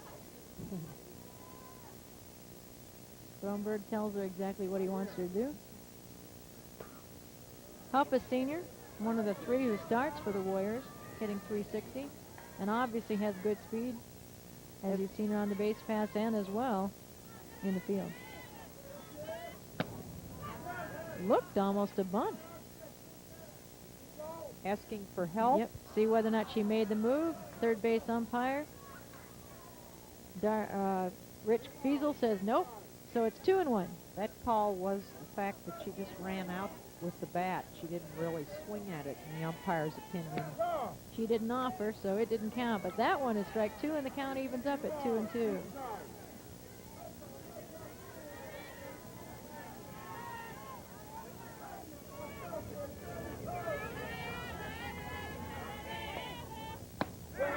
Strike 3. So Kim DeYoung put a little smoke on that one and has struck out the first 2 batters. That ball was definitely not in the zone. They're now chasing a few bad pitches. Throwing a rise ball here with good speed, and of course chased it. Sweats came up, made a nice catch of that ball. It was up out of the strike zone. DeYoung tries a changeup on her counterpart Heather Black. And again she's low, and again she's striding too soon, which causes you to throw the ball low in that situation. Black obviously has a good eye. She's walked twice tonight and reached second base both times. Hard hit. Oh, just out of the reach of Julie Miedema. Picked up by Vandergeesen and quickly into Kelly Porter at second. So a base hit for Heather Black, helping her own cause. So after 2 strikeouts, there's another runner for the Warriors. And that's going to bring up the young lady who made the great diving save last inning, Dara Thronberg. Look at her keep her eye on the ball. Absolutely. They do a great job of looking at that ball. There was a little contact there when the runner rounded first base, but I saw the coach ask for interference, but he didn't get it. Can't blame a guy for asking. No. That is well hit by Thronberg. Some of that power we've seen all day, and this time just out of the reach of left fielder Kirsten Vandergeesen and out of the park. A long foul ball. Smile. Vandergeesen says. Thronberg plays a good second base and can also play shortstop. And also pitches, so we may see her as a pitcher sometime down the line. Dara hitting a hefty .344. Ball, 1-1. So 2 outs. We're in the bottom half of the 4th inning with the Warriors leading 8-0. Championship Class A game in Pekin, Illinois. Dara and her counterparts that are so young may not be old in years, but in terms of having games played, they've got hundreds under their belt. Absolutely. Heather Black on first base, they probably won't run their pitcher for the steal situation. Thronberg looked to be going to right on that one, so she was going to pull that one right behind the runner, but fouled off. 2-2. He looked so relaxed up there. Well, I think most of these players have a confidence that few teams have. Although it's been since 1990 when Casey won their last state championship. For them, that's quite a drought. Hard hit right at Kelly Porter. Bobbles it, but is able to dig it out and tosses it to Miedema for out number 3. So out of the inning go the Casey-Westfield Warriors. So no runs on no hits. And there's your score after 4 complete. We'll be back. Leading off in the top half of the 5th inning, Kirsten Vandergeesen, who we got a good shot smiling on the foul ball by Thronberg. Yeah.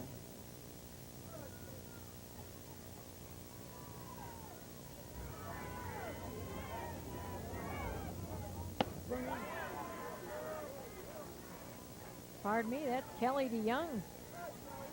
Batting for her sister. That's what you call all in the family. No kidding. Family affair. DeYoung at bat.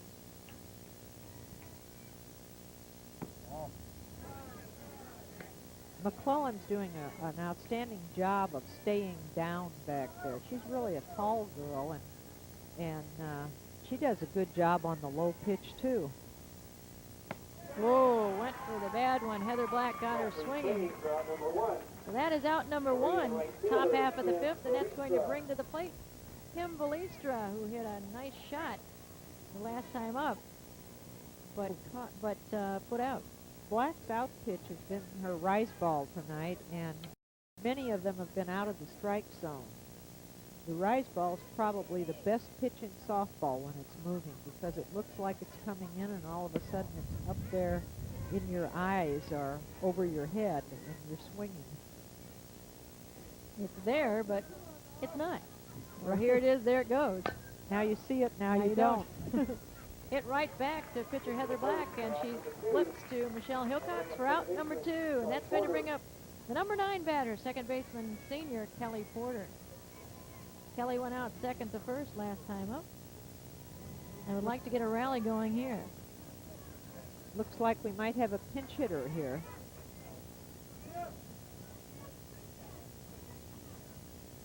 And in for Porter is going to be Lenting. Tiffany Lenting, a sophomore. Lenting hitting .275. Trying to check and see what the number of the young lady she's replacing is. What's Porter's number? Because I've got to give it to him before they'll let me in the game, she says. She looks pretty good taking her practice swings there. We'll see if that carries over into the batter's box.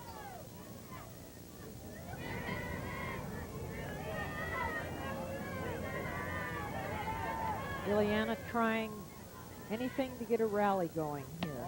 And they've had some started recently. They just can't quite put one across the plate. Well, a rally ending when Dara Thronberg grabbed that liner that would certainly have scored at least 1 and probably 2 runs. That fall down the pipe. Evens the count at 1-1. Well, that's 2 outstanding plays. Melinda Hickox had that nice play on the bang-bang shot hit right at her. Boy, that was a self-defense move. Oh, and hit by the pitch, or maybe it's foul. Let's wait and see. I believe it hit her right on the helmet. She's not acting as if she's going down the plate, so it must have hit the bat first. No, it hit her hand, I believe. Yes, it did. It hit her hand and glanced off. No, she's not going down to first at this point, so we have a little discussion. Umpire Don Hassler says the count is 1-2, and it's a foul ball, not a hit batsman. So it's a foul ball. What he says goes. That's right. Umpires have done a great job here at this tournament, as they always do, and umpire-in-chief Bobby Mattingly does a great job of working with them and giving them the things that they need and the support, as well as coordinating the crews. There hasn't really been a controversy in any of the games. I always say the best compliment to any official is you didn't notice them. That's absolutely right, and the best compliment to any official as far as the score is concerned is the players decided the score, the officials did not. And that can be said of both this game and this tournament. It's been a non-issue, and that's exactly the quality that Sue Hendrickson, the executive director for softball, brings to this tournament.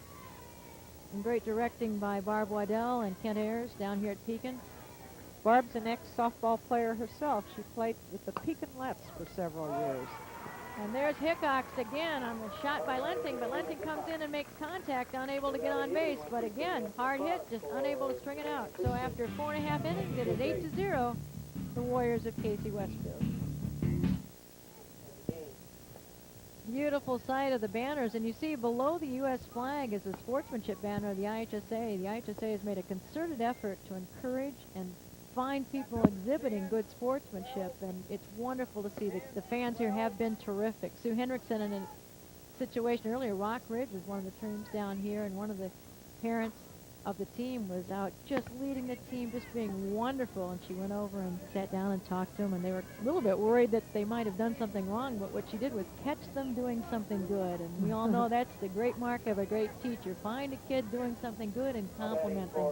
And there have been tons of fans out here doing that throughout the tournament. We appreciate it, commend it, applaud it, and encourage it. We need more good sportsmanship, and these kids have been terrific.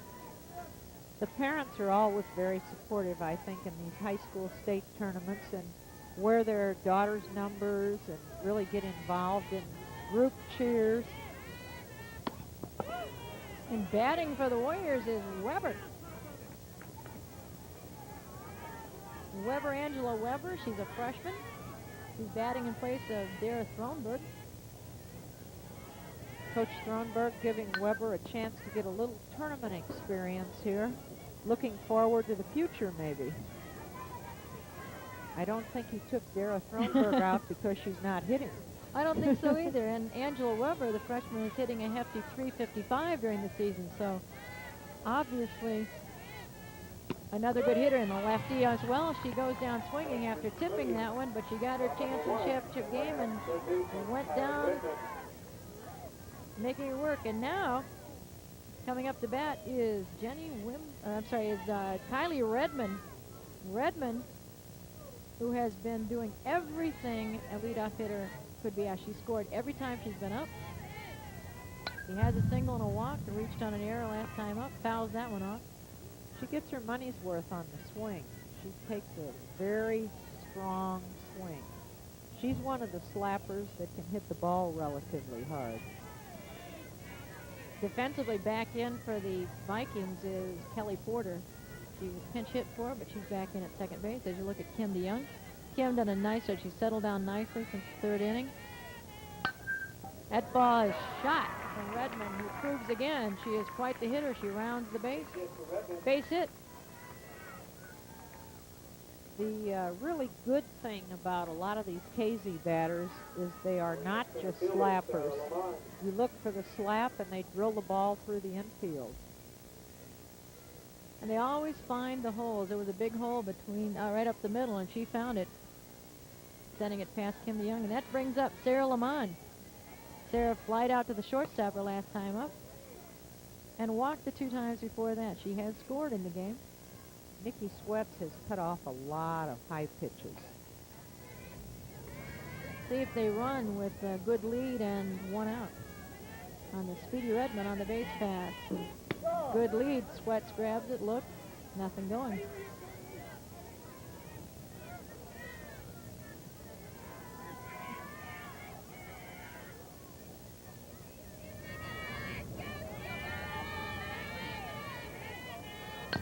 Foul ball. Redmond moving. DeYoung now more frequently ahead in the count instead of behind the count, and I think that's the reason that she's been much more successful in the last few innings. Count goes to 1-2. There's 1 out. Runner at first. We're in the bottom half of the 5th inning of this Class A championship game. Ball high and outside. Count evens at 2-2. Outfield relatively shallow, as they've played all the slappers. That ball is a called strike, so a nice pitch by Kim DeYoung catches Lamont looking. Caught the low inside corner, and it looked very good from up here. Right on that inside corner. Nice pitch, and that brings the bat Melinda Hickox. hard-hitting first baseman. He's been very active, sacrificed twice, and with an RBI. Shot to right. 2 outs. Redmond on first. Normally, Casey runs in this 2-out situation. They may not with the score 8-0. Tries the changeup, goes up the middle. Porter unable to nab it, so it goes on out to Brinkman, who holds it. Looked like it was grease, but she kept it in front of her, as all good outfielders do.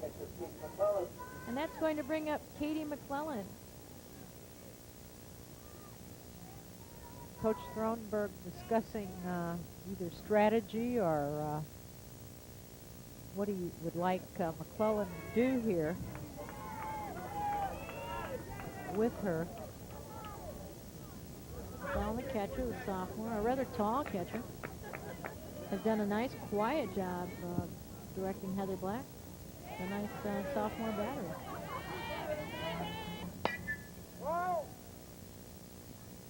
She's got a quick bat. Young battery, McClellan is a freshman.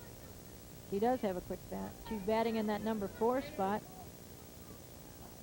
Throughout the state this year, there seemed to be an unusually large number of good sophomore, junior pitcher-catchers, and not quite so many seniors, even in this tournament.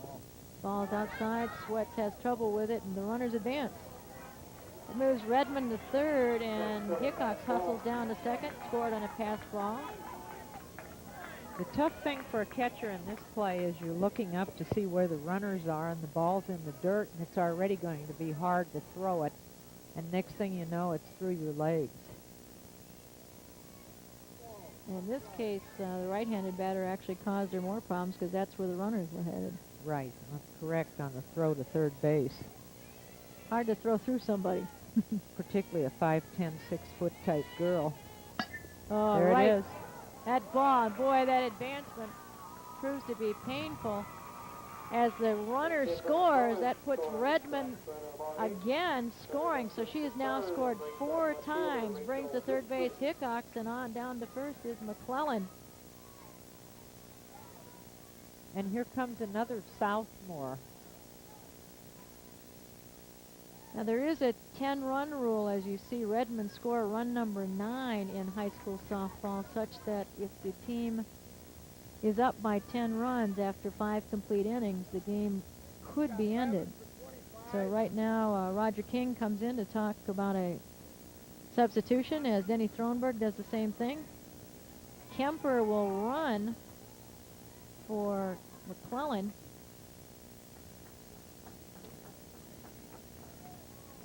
Kemper, that's Terry Kemper, a senior. A nice effort by Thronberg to get the senior in. She's a backup catcher. Playing field for Illiana Christian, 11, just end around. And going into left field for the Lady Vikings will be Jessica Vanderlaan. Vanderlaan, a freshman. Got number 5 running for 7. So we've got a couple of substitutions by the coaches. Here we bottom half of the 5th inning. There are 2 outs. Do you suppose Coach King just wanted to get the freshman on the field to give her a little experience in this situation? Yeah. Certainly she's going to get some with Rachel Hipchman, the 385 hitting left fielder herself. Runner goes down. Sweats just looked. So just a fake. Stays put. Sweats had really was a nice pitch to throw on if she'd have wanted to, but I doubt she'd have gone down. Casey really has not run in this inning. You couldn't say they're trying to run the score up by running wild on the bases. Ball hit right at Porter, who makes the out. So they get out of the inning on the nice play by Porter. 1 run. And after 5 complete innings, it is 9-0. The Warriors of Casey-Westfield.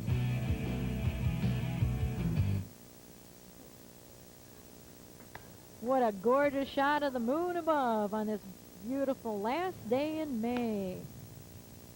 One of the 2 nice days we've had in May, I might add. Well, at least they've both been down here. Right. And staying in to catch for the Casey-Westfield Warriors is Terry Kemper. So the freshman's going to get a chance at, the senior rather, is going to get a chance behind the plate. in the championship game. A lot of smiles out there on the mound. Heather Black talking to everybody. For number 23. Casey has 6 seniors, but I believe only 3 of them start. Stay in the game. 7, 5 staying in. Well, teams are made up of all kinds of people that make these things go, and this is one of the seniors who I know has been a leader for Coach Denny Thronberg and will be missed as any young woman who spent 4 years dedicating herself to a program. And you see another young lady, 0-0. For the Warriors, that is Debbie Hall, the junior. You look at Heather Black. Casey-Westfield now playing to the field, number 20. And Debbie's playing left field. Playing left field, 0-0, Debbie Hall. 0-0, Ott. Playing right And field, up to number bat. 15, Stephanie Stevens. And Stephanie Stephen is going to go into right field, so several changes for the Warriors. Bethany McClellan in center field. I imagine that's the sister of the catcher, Kate McClellan.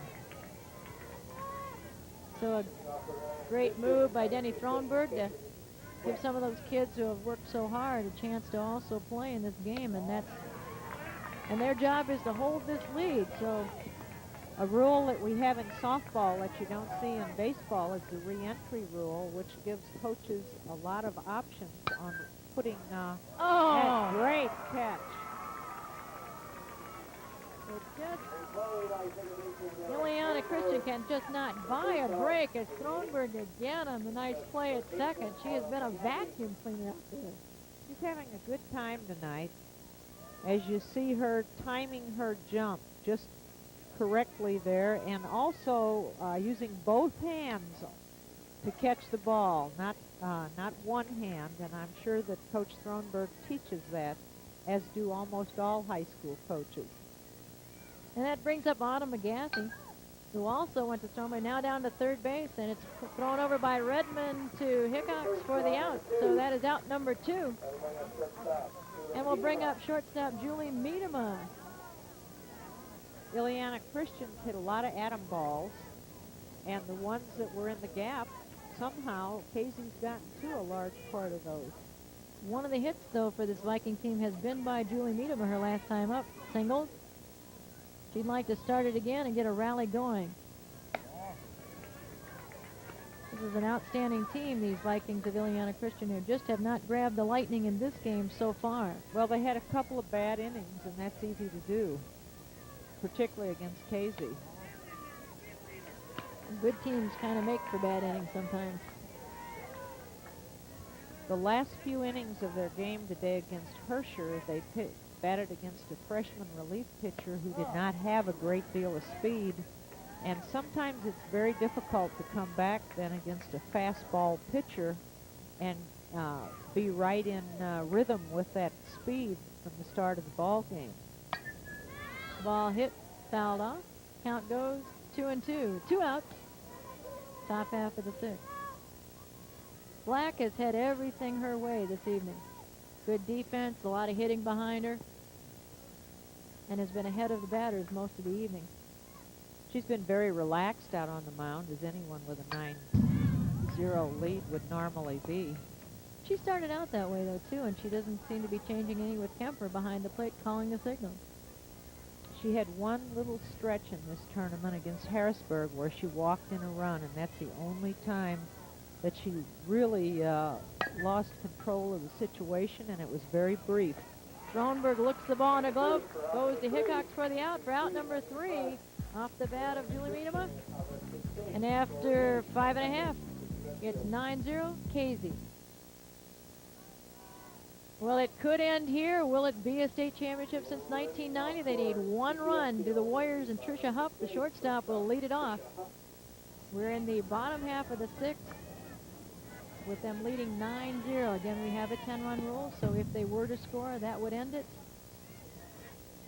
I would hate to see them score, really. I hate to see anyone in a championship game lose by the run rule. And it's not indicative of the play in any way. This Illiana Christian team is an outstanding ball team. And it's just a tribute to the Warriors, how they've created and slapped and moved, and a couple of tough things, like, Kim DeYoung had a little bit of trouble settling down, and when she did, it's really been a very, very tight ball game. Had a little trouble with the changeup. You see a little bit of that there. You know, in past years, like in, for example, the Julie Collins era, pitching was the thing that was so outstanding. But this is not a one-dimensional team. Their hitting's good, their defense is good, their pitching's good, their base running's good. They do it all. And Kim DeYoung trying to keep them off the base pass. Right now she's behind 3-0.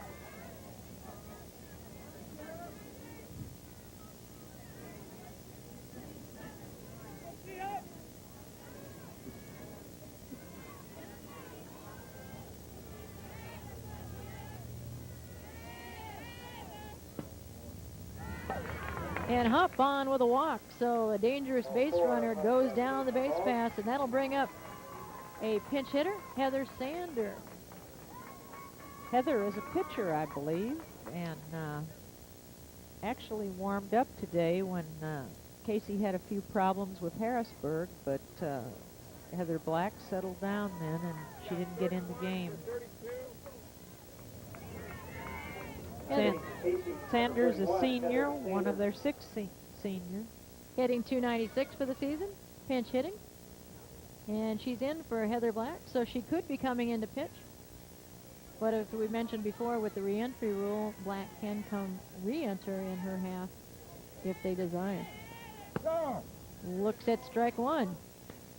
The re-entry rule in softball almost guaranteed that a team would carry 2 or 3 extra pinch runners, people that can really fly that you put in to try and steal that extra run if you can't get it by your bat.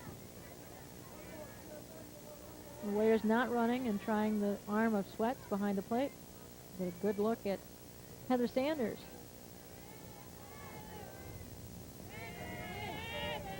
Nice change of speed by DeYoung, fouled off by Sanders.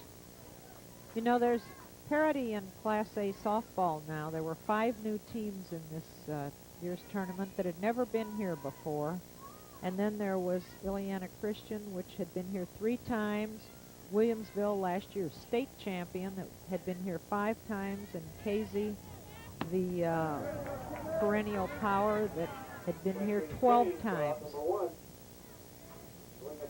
Sanders goes down swinging on a good cut. And it looks like we have another substitute coming into the ball game.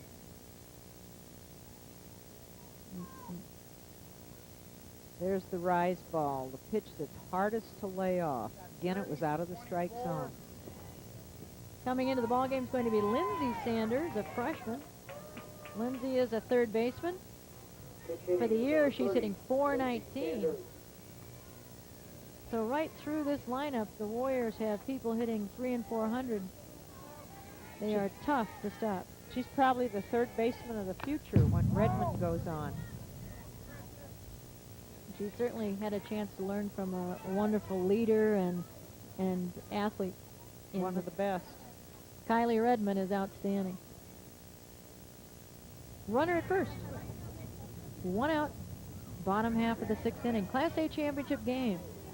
Kim DeYoung on the mound for the Illiana Christian Lady Vikings. And the Warriors looking to push 1 across, as it would mean a state championship. Nice stop by Sweats behind the plate. Again, Coach Thronberg has a 526 and 50 record. This looks like 527. That's a lot of times to be out there on that field. Well, that is quite a record. It's a 90% winning record. Roger King on the other side is no slouch. He has 86%, so 2 fine coaches, and that's why you get to the championship game.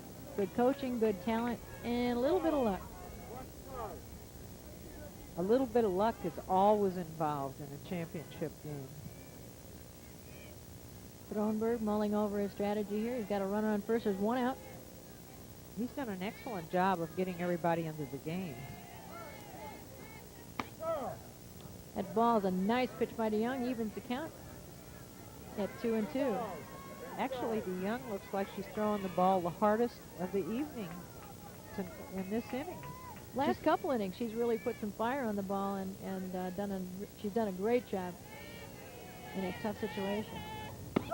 And she strikes her out. She got the change-up over, and that's going to be a key for her, not just in this game, but in future years when she's pitching for Illiana Christian.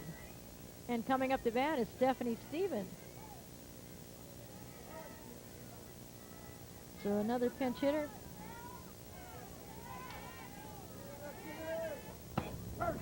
Chased the rise ball. Stephanie Stevens at 273 for the season. Another freshman. So a lot of youngsters on this team getting some good experience in the championship game. Plus the 8th grade state championship team coming on. Again, the young staying ahead on the count. The biggest change in the last 4 innings has been the fact that she's thrown the ball over the plate. She let Hupp on with an inning starting ball, base on balls, but struck out the next 2, and as she faces Stevens, ball goes high. Oh, great save by Sweat. A little snow cone there at the top. She's real quick. She gets up quickly. She gets out in front of the plate quickly. She covers a lot of ground on pop-ups. We talked a lot about the pitchers in that 1980 game, but boy, those catchers took a workout in that game. That ball pulled back by Porter for the out, so the Vikings get out of it, and we'll go to out inning number 7 with the Illiana Christian's last chance at the plate. There you have a look at the young lady who may be pitching herself to a state championship. 3 outs to go. It's Heather Black on the mound for the Warriors of Casey-Westfield. She's been very steady from beginning to right now tonight. And here's one of the best hitters on Illiana, their year-long leader in RBIs to start off the 7th inning. Tracy Iperland leading off here in the top of the 7th. Hard hit, foul ball just out of play. Black's been very quick tonight. Illiana Christian's been hitting the ball to the right side of the field most of the time when they get it in fair territory. That's why Thronberg had so many plays down there at second base.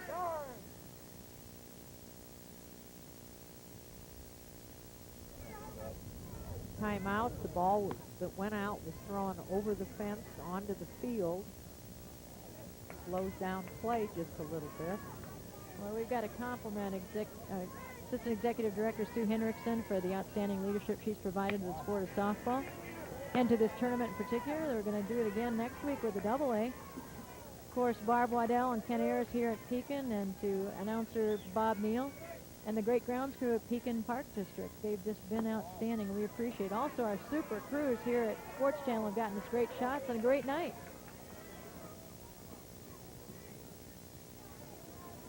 And 2 teams that have a great history in softball are in the championship game. Whoa, 3-1. Iperland had a chance for a walk in there, but comes right back as Heather Black, and the count is full at 3-2. In this situation, you just want your pitcher to throw the ball over the plate. You don't ever want any walks in that situation. Whoa, Iperland zings one out toward the beautiful pond that's out here at Mineral Springs. A lot of people were out boating earlier today in the great weather. This is a great setting. They have a lagoon here. They have picnic tables throughout the park. They have a covered shelter down the left field line. Well, there's out number 1 as you see an excited group of Warriors out there. They can feel it. Rise ball again, up and out of the strike zone. If Illiana Christian could have one thing back, I think it's not chasing that rise ball. They've done it frequently tonight. Black with the high ball. Kemper unable to grab it. No matter, nobody's on. Outstanding pitchers get batters to swing at balls. Beth Brinkman. Brinkman unable to tag when she's had 1 hit. We know she's got the power to hit it out of the park because she's already done that. Well, she hit the ball that she did hit very hard. There's a nice hole in left center. That's where she hit before. A good swing, but Black goes above her. 1-2 the count, 1 out. If you look at Brinkman, there's Coach Roger King.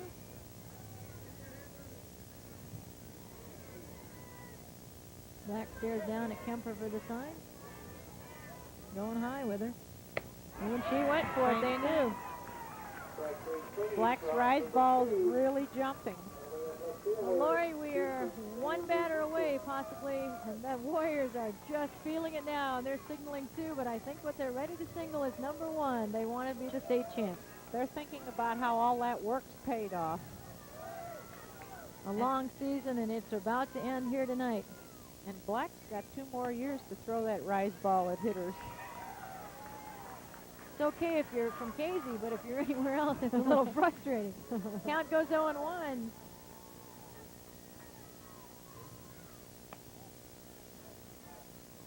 Vanderlaan, the batter.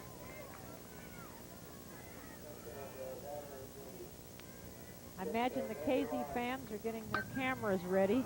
That ball's a long fly ball out to the right field. Oh, and the catch is made.